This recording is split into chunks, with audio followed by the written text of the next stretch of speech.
की काही क्षणाकरता रावणाला अहंकार आला होता. रावणाला अहंकार आल्याने आपण काय झालो? नष्ट झाला. रावण नष्ट झाला.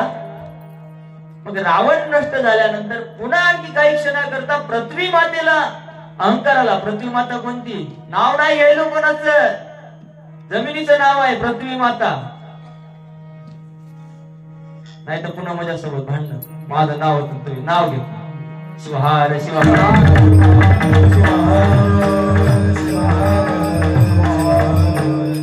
पृथ्वी मातेला अहंकार आला. पृथ्वी माता म्हणू लागली मैं बडी मैं बडी मैं बडी.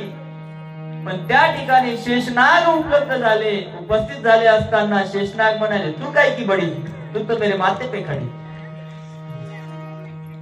मग कुणाला अहंकार आला? पृथ्वी मातेचा शेषनाग गेला.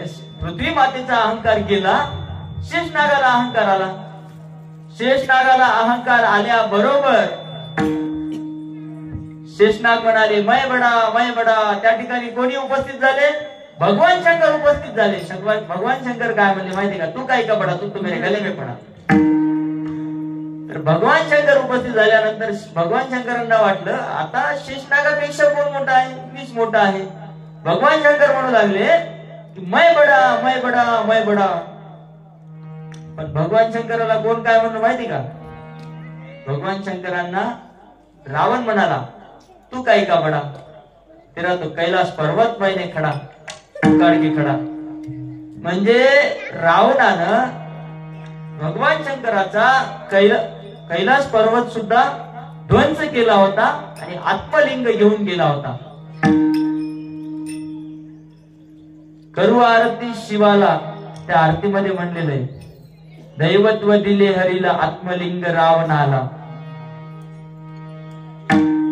आणि आत्मलिंग रावणाला नेला तर रावणाला वाटलं आता भगवान शंकरापेक्षा मीच मोठा आहे, माझ्यापेक्षा कोणीच मोठा नाही.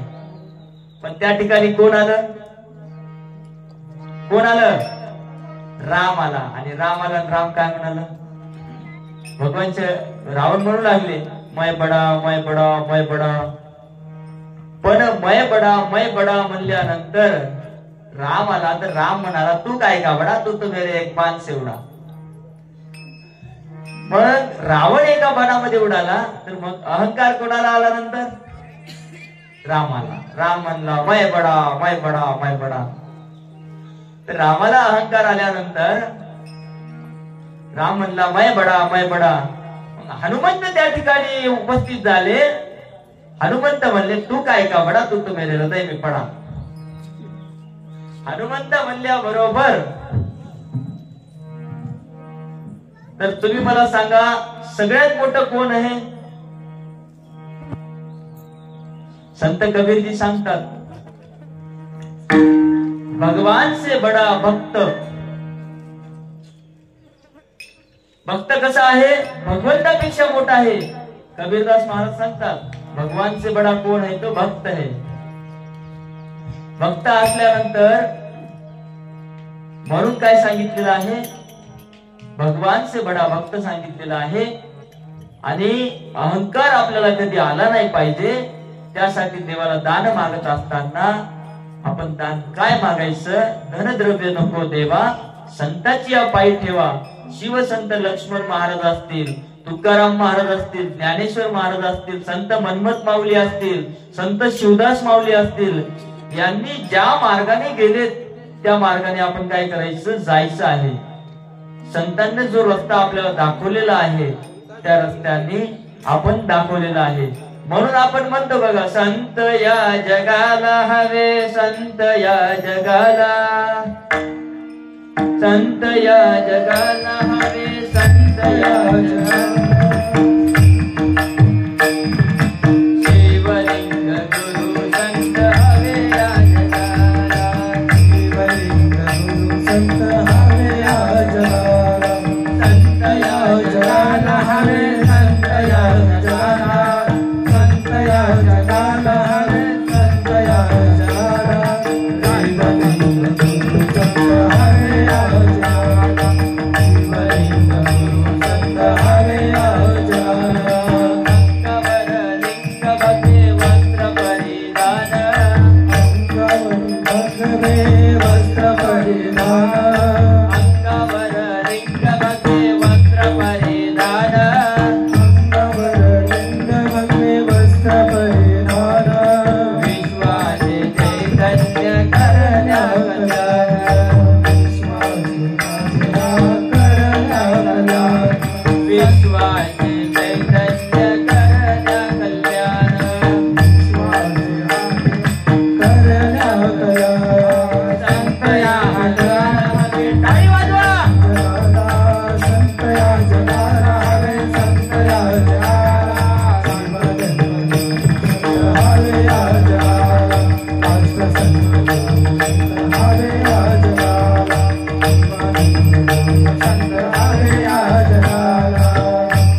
आपल्याला संत कसे पाहिजेत? आपल्याला संत पाहिजेत संत शिरोमणी मन्मथ माऊली सारखे. आपल्याला संत कसे पाहिजेत? राष्ट्रसंत सद्गुरु शिवलिंग शिवाचार्य गुरु माऊली सारखे. संत आपल्याला मार्ग दाखवण्याचं काम करत असतात. तर राष्ट्रसंत सद्गुरु शिवलिंग शिवाचार्य गुरु माऊलींनी वयाचे 104 वर्ष फक्त आपल्याला मार्ग दाखवण्यासाठी त्यांनी घालवलेत. पण आज आपण त्या मार्गावर आहेत का? आपण इष्टलिंग घालतोत का?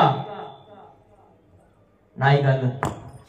बरेच जण असे घालत नाहीत इष्टलिंग, पूजाही करत नाहीत.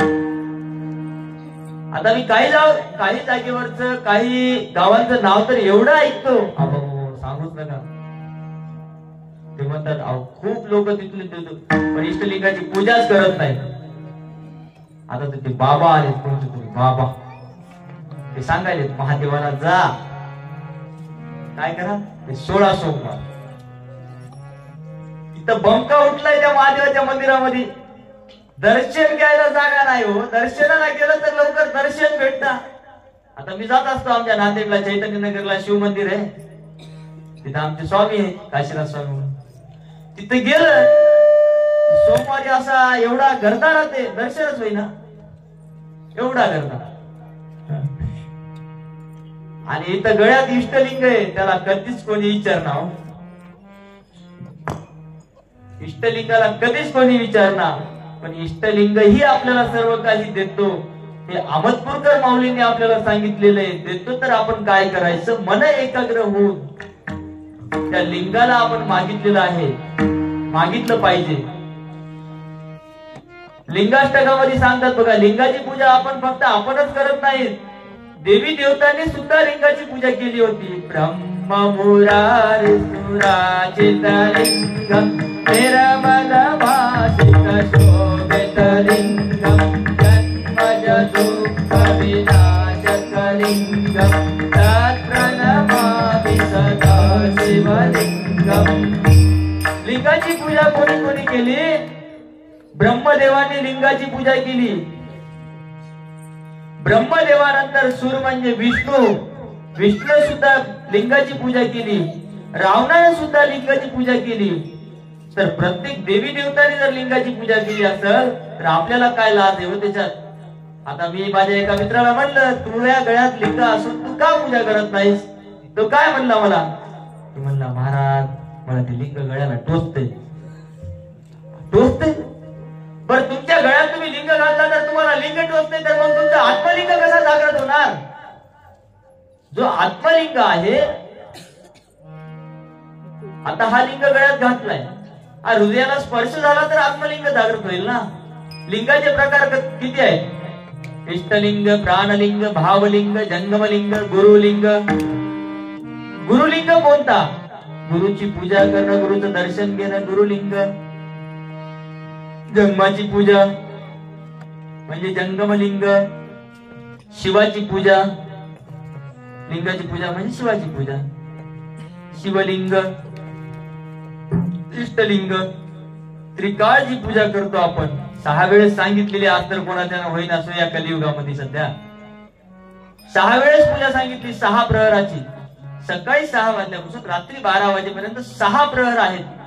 सकाळी 6 ते 9 वाजेपर्यंत पहिला प्रहर, सकाळी 9 ते 12 पर्यंत दुसरा प्रहर. परमरहस्यामध्ये याला प्रमाण आहे. मी मनानं कुठलीही गोष्ट सांगत नाही, परमरहस्य सांगते का नाही आप्पा? 6 प्रहर आहेत. 6 प्रहर मध्ये 6 वेळेस पूजा करायची सांगितलेलं आहे. पण माऊलीने सांगितलं 6 वेळेस जर होत नसेल तर 3 वेळेस करा. 3 वेळेस होत नसेल तर 2 वेळेस तरी करा ना निदान. आणि 2 वेळेस जरी होत नसेल तर काय त्याच्या आयुष्याला अर्थ आहे का? शंकरा आरती करीतो तुला, महादेवा आरती करीतो तुला. तुला पाहता आयुष्याचा अर्थ मला कळला. लिंगाची पूजा केली तर आयुष्याचा काय आहे अर्थ ते त्याला कळल. लिंगाची पूजाच नाही केली तर काय आयुष्याचा अर्थ तरी काय कळणार आहे.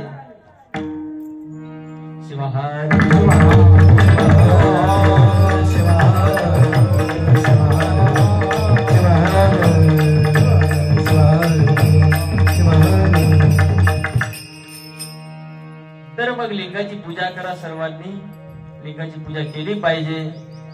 आपल्या शैव संप्रदायाचा नियम आहे लिंग पूजा करणं.